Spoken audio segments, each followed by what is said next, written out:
Every year, thousands of human remains are found in the United States, and in 1 of every 4 instances, authorities can't identify the body.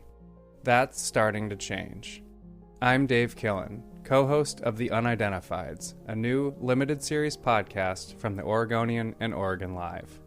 We go deep into several cold cases and explain the science that's helping experts give these long-forgotten people their names back. Look for The Unidentifieds after you've finished listening to this podcast. Subscribe to The Unidentifieds on Apple, Spotify, Google, or wherever you listen to podcasts. Hi, y'all. I'm Lita Gore, filling in for Ike Morgan for today's Down in Alabama. Let's take a look at what's going on around the state with a short walk down history lane to kick us off. There's a marker at the intersection of Dexter Avenue and South Court Street in Montgomery that pays homage to a small but important piece of Alabama and U.S. history. The marker notes that it's the place where the telegram that started the Civil War originated. The telegram was sent April 11, 1861, from Leroy Pope Walker, Secretary of War for the Confederacy, to General Beauregard in Charleston, South Carolina. The telegram gave Beauregard the authority to fire on Fort Sumter, leading to the first military actions in the war between the states. The marker is in front of a building where the telegraph office was located on the 2nd floor. That building was built in 1841 to house the Montgomery branch of the Bank of St. Mary's, and it was placed on the National Register of Historic Places in 1972 and restored in 1978. The marker was erected in 1981. Now let's take a look at what's going on around Alabama.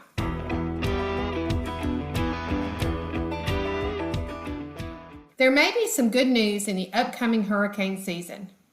The National Oceanic and Atmospheric Administration is suggesting 2023 could be a bit less busy than the past years. NOAA forecasters have released their annual early season hurricane outlook for the Atlantic Basin, which includes the Gulf of Mexico and the Caribbean. The influence of El Niño could keep the number of tropical storms and hurricanes a bit lower than in recent years, although near the long-running average for the basin, forecasters said. NOAA's outlook suggests there could be 12 to 17 named storms, and that includes tropical storms and hurricanes, 5 to 9 hurricanes, and 1 to 4 major hurricanes, which are classified as Category 3 or stronger storms.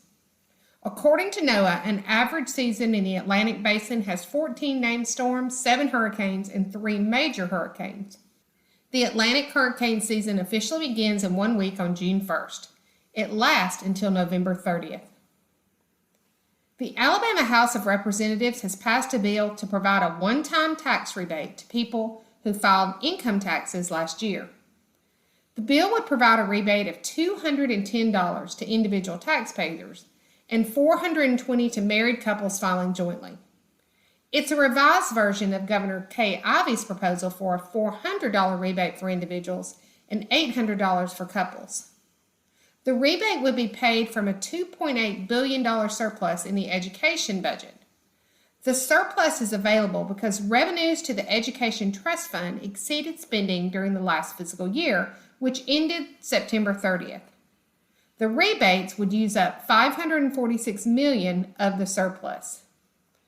And lastly, some good news for Walmart shoppers in Hoover. The remodel of the Walmart Supercenter Hoover is now complete. The reopening is scheduled for 8 a.m. today at the store at 5335 US 280.